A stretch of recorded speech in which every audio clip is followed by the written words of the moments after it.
संस्थेसाठी आपण ऑडिट संस्थेच्या संचालक मंडळासाठी आपण ऑडिट करत नाही, आपण आम जनतेसाठी करतो. कारण आपली नेमणूक ही वार्षिक सभेमध्ये झालेली असते. तुम्ही वार्षिक सभेला उत्तरदायित्व असता 4 संचालकांसाठी नाही. त्याच्यामुळं जे काय कराल बाबांनो ते प्रामाणिकपणे करा असं माझं आपल्याला अपील आहे. आणि त्याच्यातनं ज्या इरेग्युलरिटीज आहेत त्या कमीत कमी तुमच्या भागामध्ये आल्या पाहिजेत. तुमचा ऑडिट रिपोर्टचा जो दाखला आहे N2 N1 नमुन्यातला तो क्वालिफाईड आला पाहिजे, ऍडव्हर्स आला पाहिजे, डिस्क्लेमर आला पाहिजे. ती द्या तुम्ही. जोपर्यंत तुम्ही तुमची क्वालिटी दाखवत नाही तोपर्यंत आम्ही तुम्हाला क्वालिटी ऑडिटर संबोधणार नाही असं माझं तरी म्हणणं आहे. Okay. Kavade Sahib, I mean, Kavade Sahib has really expressed his concern because this meeting was not intended to give our issues or discuss our burning issues, but he has also discussed his or the department's issues, what they face with the auditors, and especially he says that there is, I mean, as a chartered accountant, they have got very high expectations as a departmental officials because we are a qualified professional. So what he says, you should not be compromising. As a chartered accountant who is there on the panel who is doing statutory audit, we should be compromising on the quality of the audit. There should not be gross negligence. Whatever we are supposed to report through the audit report. So as a chartered accountant, if I am coming in the panel, I should know what are the provision, how the audit report is to be given, which is the format of the audit report, which is the form in which I need to submit the audit report. So basically, I should be knowing the provisions of the act, rules, bylaws, and whatever circulars, notifications issued by the department. And I should include everything in the audit report. And as far as possible, I should try to give the quality. I should give all the inputs to the department. And that is what the point is trying to make, that as a chartered accountant, they feel that we are failing to some extent in giving the quality audit report. And there is a provision of depaneling the auditors also. Even in the act, it's mentioned that wherever it is financial irregularities not amounting to fraud, we are supposed to issue the special report. If fraud is there detected, then we are supposed to give the specific report. So that is also he is trying to mention that as a chartered accountant, we should be taking care of all these things, and he expects and wants everybody to please look into it and see to it that the quality will be ensured and will be one mark ahead, and we should be meeting their expectation. And Kavade Sahib, as a department, as a WRC or as an institute or a CA institute's representative, I also take the responsibility की आमच्या ऑडिटर्सना train करणं ही आमची जबाबदारी आहे. आणि I also request the auditors, chartered accountants who are there in the panel. So whenever seminars, webinars, or any workshops are being conducted by WRC or your study circles on cooperatives, you should try to attend them, because unless and until you are trained, have that knowledge, you won't be able to give good out of it, and then you will be unnecessarily saying I'm depanel or this is what I'm not getting. So let's not create the confusion, or let's not complain. We should not give excuses, but since we are a professional, we should try to give 100% out of the audit. That is what is expected, because society or even the department has that kind of expectations from us. And being chartered accountants, we also have the disciplinary committee mechanism. That also he is warning us that there are provisions in that, and as an official, they may invoke those provisions. So let's not give them the chance to take into that. But if you see as of date, Kavade Sahib, as of date, आपण deep panel auditorची list बघितली, the comparatively chartered accountants are less in that still.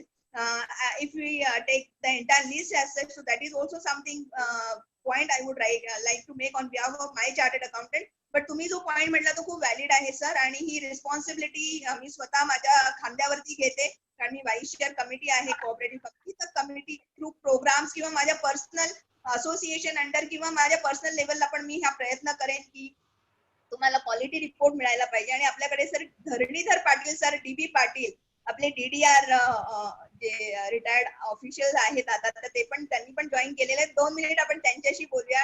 DB Patil sir. Sir unmute करा madam, unmute करा त्यांना. 1 minute.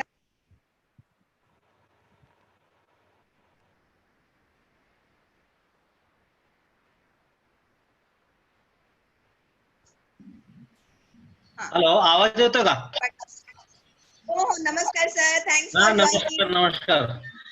एक 2-3 मुद्द्यांवरती मला बोलायचं होतं. 232 participant आहेत. I am very happy. So many people have responded and they are so long on the way for so long period. Am I getting? 265 लोक होते सगळे. Am I getting? Hello? आवाज येतोय You का? are audible, आवाज sir. येतोय Patil sir, हो. बोला.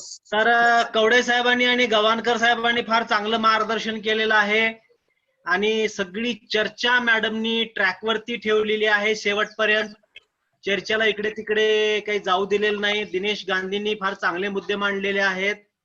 मला आजच्या सभेच्या निमित्तानं एवढं सांगायचं आहे की वेबसाईट इम्प्रूव्ह करण्यासाठी आपण जर एखादी समिती नेमली तर याला एक चांगल्या प्रकारे प्रतिसाद देता येईल आणि त्या समितीसमोर सर्व अडचणी जर मांडल्या या पार्टिसिपंटनी आणि आणखीन लोकांनी तर आपल्याला एक वेबसाईट क्वालिटीची वेबसाईट इम्प्रूव्ह करता येईल. आज आपण बघतोय IRCTC आणि इन्कम टॅक्स चे वेबसाईट ऑलमोस्ट परफेक्ट आहेत. 60 वर्षाचा माणूस 65 वर्षाचा ट्रेन मध्ये होत नाही किंवा कोल्हापूरची गाडीचं तिकीट काढलं तर सोलापूरच्या गाडीत बसवलं जात नाही. एवढ्या परफेक्शन लेवलला त्या वेबसाईट पोहोचलेल्या आहेत. इन्कम टॅक्सचे रिफंड सुद्धा कधीही वेळेवर मिळतात. तो जरी एक इश्यू असला तरी आकड्यामध्ये चुकत नाही आणि कुठेही झालेले TDSच्या कपाती असतील आणि किंवा एम्प्लॉयरनं कापलेले पैसे असतील ते ऑटोमॅटिकली जमा होतात आणि या प्रकारे सॉफ्टवेअर बॅकएंडला खूप चांगलं काम करताय. आपल्याकडे सॉफ्टवेअर बॅकएंडला चांगलं काम करण्याची त्याला संधी दिली पाहिजे. ते इम्प्रूव्ह झालं पाहिजे. आपण इमेजेस अपलोड करण्यावरती भर देतोय, डाटा अपलोड करण्यावरती देत नाहीये. त्यामुळं आज माझी वेबसाईट जास्त शेअर कॅपिटल असलेली संस्था कुठली, जास्त मेंबर असलेली संस्था कुठली, सोसायटीनं गेल्या वर्षी प्रॉफिट कमवला होता किंवा नाही, अशा सिंपल प्रश्नाची उत्तरं देऊ शकत नाही. ही उत्तरं वेबसाईटनंच दिली पाहिजेत आणि तशी तरतूद वेबसाईट मध्ये केली पाहिजे. ऑडिट मॅन्युअलचं जर ई बुकची खूप चांगला कन्सेप्ट या ठिकाणी मांडला गेला, जर शासनाला शक्य असेल तर ई बुक अवेलेबल करून द्यावं आणि किंमत 1500 रुपयापर्यंत जरी ठेवली गव्हर्नमेंटनी तरी त्याला चांगला रिस्पॉन्स मिळेल याची मला खात्री आहे. गुगल मीट किती तर हॅलो, हा बोला साहेब, आवाज येतोय. हा गांधी साहेब जरा अनम्यूट ठेवा, तुमचा फोन मध्ये डिस्टर्ब होतोय. एक मी करते त्यांना म्यूट. हा, औरंगाबाद हायकोर्टाचं जे जजमेंट आहे फीच्या संदर्भामध्ये ते कृपया आपण जर शेअर कराल ग्रुपवरती तर त्या संदर्भामध्ये काही भाष्य करता येईल. आणि या ठिकाणी कवडे साहेबांनी खूप स्पष्ट सांगितलं आणि मला ते पटलं सुद्धा की AGM is to appoint the auditor as per the Constitution of India and as per section 75 of the MCS Act, and managing committee cannot do anything about it. Even after delegation of powers, it cannot appoint an auditor. That is my opinion, because powers delegated to the general meeting cannot be further delegated to a general committee meeting. That is not the possible. So कारण आपण जो हिशोब करतोय तो सभासदांनी दिलेल्या पैशाचा हिशोब करतोय, म्हणून ऑडिटर सुद्धा सभासदांनीच नेमला पाहिजे आणि ऑडिटरची कमिटमेंट ही सभासदांप्रती पाहिजे. म्हणून मॅनेजिंग कमिटीने एखादा ऑडिटर नेमणे हे 100% बेकायदेशीर आहे आणि अँटी कॉन्स्टिट्युशनल पण आहे. आर्टिकल 243 ZA मध्ये त्याच्याबद्दल त्यांनी नमूद केलेला आहे. तर तो एक भाग होता. आणखीन एक मला मुद्दा मांडायचा होता की ऑनलाईन AGM घ्यायला संस्थांना परवानगी देण्याबाबत. तर हे थोडस मुश्किल दिसतंय, पण आपण कमिशनरला लेटर या ग्रुपच्या माध्यमातून मॅडम आपण पाठवावं, ज्याच्यावरती तिथे नक्कीच विचार होईल. AGM नाही, आपण जनरल बॉडी म्हणतोय, कारण आता specially housing societies during this 2 months lockdown period there were n number of issues they were supposed to discuss with the members, right. समजा आता माझ्याकडे पाऊस पडणार आहे आणि टेरेस मला रिपेअर करायचंय, तर AGM नाही म्हणत मी जनरल बॉडी. तो at least because we have issued, the commissioner office has issued a circular for meeting of managing committee, तर त्याच्यातच कुठेतरी जनरल बॉडी मीटिंगचा पण असतात की special general body meeting other than AGM. तर ते थोडंसं क्लॅरिटीची गरज आहे आणि ते कवडे साहेब म्हणाले की ते एस्कलेट करतील तो इश्यू म्हणून. हो, पण आपण पत्र लिहावं आपल्या लेटर पॅड वरती, तर म्हणजे काय गव्हर्नमेंटमध्ये फाईल निर्माण होण्यासाठी, फाईल बुक करण्यासाठी काही कॉज ऑफ लेटर लागतं. त्याच्यामध्ये एक आपण सूचना अशी करा की एक सर्क्युलेटरी ठरावाने खर्चाचे हिशोब म्हणजे खर्चास मान्यता देण्याबाबत, म्हणजे एक तर तो डॉक्युमेंटरी एव्हिडन्स पण राहील आणि एक जीएम घेतल्यासारखं पण होईल. एखादं सर्क्युलर काढायचं आणि त्या सर्क्युलरची ठरावावरती मान्यता मान्यता मान्यता म्हणून मेंबरच्या सह्या घ्यायच्या. And when it reaches certain number of members, then it should be taken over by the managing committee. That kind of things could be issued from the end of the commissioner. तर आपण कमिटीचा निर्णय आजच घ्यावा अशी माझी आपणाला विनंती आहे की जी वेबसाईट इम्प्रूव्ह करण्यासाठी कार्य करेल आणि ज्यांना वेबसाईट मध्ये प्रॉब्लेम आहेत त्यांनी ते सजेस्ट करावेत कमिटीकडे. कमिटीचे अध्यक्षपद म्हणून कवडे सरांनी ते स्वीकारावं अशी माझी त्यांना विनंती आहे. गव्हाणकर साहेब तर असतीलच, रवींद्र वाघ यांना घ्यावं असं एक मला सुचवा वाटतंय. राजेंद्र शिंदे पण आले तर खूप चांगलं होईल. आणि याच्यामध्ये मॅडम आणि दिनेश गांधी आणि आणखीन रामदास शिर्के पण आहेत इथे. आणि मीही काम करायला तयार आहे अशा एखाद्या कमिटीवरती. तर अशी कमिटी फॉर्म करण्याबद्दल माझी आपणास एक विनंती आहे. मला आपण याच्यात सहभागी करून घेतल्याबद्दल मी आपला धन्यवाद मानतो, आपले आभार मानतो आणि माझा जो मुद्दा मांडायचा होता थोडक्यामध्ये तुम्ही मांडलेला आहे. थँक्यू. थँक्यू धरणीधर पाटील साहेब, कारण तुम्ही पण बऱ्याच आमच्या लेक्चर्सना येता आणि आलेला आहात आणि प्रत्येक वेळी तुमच्या पण त्या टॉक्स मधून हे कळतं की तुम्हाला पण टेक्निकल म्हणजे ते डिपार्टमेंटची वेबसाईट चांगली व्हावी किंवा ती कशी चांगली करता येईल हा तुमचा एक होरा असतो. त्याच्यामुळे तुम्ही जे मुद्दे मांडले ते व्हॅलिड आहेत आणि छान वाटलं तुम्ही जॉईन केले आणि तुमचे पण काही मुद्दे याच्यामध्ये मांडले. आणि मला वाटतं आपण बऱ्यापैकी एक्सटेंड केलेला आहे आपला वेळ आणि खूप छान माहिती आज तुम्ही सगळ्यांनी दिली. Gavhankar sir, TN. Kawade saheb, Dinesh Gandhi sir, Dharanidhar Patil sir, Ramdas Shirke sir, Chougule sir होते पण आता ते दिसत नाहीयेत. आणि बाकी जेवढे पण सीए म्हणजे सिनियर बरेच चार्टर्ड अकाउंटंट आहेत, हगीर साहेब आहेत. त्याच्यामुळे माझे WRC स्टडी ग्रुप आहे आमचा, त्या स्टडी ग्रुपचे माझे सगळे मेंबर्स इथे आहेत. ऍडव्होकेट चंद्रकांत निकम आहेत जे खूप ऍक्टिव्ह आहेत नवी मुंबईमध्ये आणि ते पण खूप लेक्चर्स वगैरे घेतात, त्यांचे पण व्हिडिओज आहेत, युट्यूब व्हिडिओज. तर सगळे जेवढे पण auditors, panel auditors, GDCAs, officials, x officials, आमचे WRCचे मेंबर, ह्या सगळ्यांनी या मीटिंगला 4 चांद लावलेत आणि आय होप की ह्या मीटिंगचा सगळ्यांना फायदा होईल आणि सगळ्यांनी एकत्र काम करून, कारण शेवटी हे कोऑपरेशन आहे, कोऑपरेटिव्ह डिपार्टमेंट आहे, त्याच्यामुळे सगळ्यांनी एकमेकांना कोऑपरेटिव्ह होऊन कोऑपरेशन करून सगळ्यांना एकत्र येऊन आपण हे म्हणजे सक्सेसफुल करायला हवी ही मुवमेंट. त्याच्यामुळे सगळ्यांना मी थँक्यू म्हणते अटेंड केल्याबद्दल. आणि तुमचे काही इश्यूज असतील पॅनल ऑडिटरचे तुम्ही मला ईमेल करा, ते मी डिपार्टमेंट पर्यंत किंवा तुम्ही मला व्हॉट्सअप करा, मी डिपार्टमेंट पर्यंत पोहोचवायचा प्रयत्न करेन. And whatever issues we have discussed, and I feel that there is need to represent on these issues through the proper representation from WRC or official communication. I will definitely do that. आणि सगळ्यांना stay home, stay safe. आणि TN Kawade saheb, joint registrar audit, Chandrashekhar Gavankar sir, DSA Pune, Ramdas Shirke sir, CA Dinesh Gandhi sir, Dharanidhar Patil sir आणि माझे सगळे senior CAs आणि panel ऑडिटर्सना नमस्कार. Thanks for joining. बरं वाटलं, छान झालं, छान मीटिंग झाली आणि असेच आपण प्रोग्राम्स करत राहू. Thank you so much. धन्यवाद धन्यवाद मॅडम. Thanks for joining. या, थँक्यू. Good day.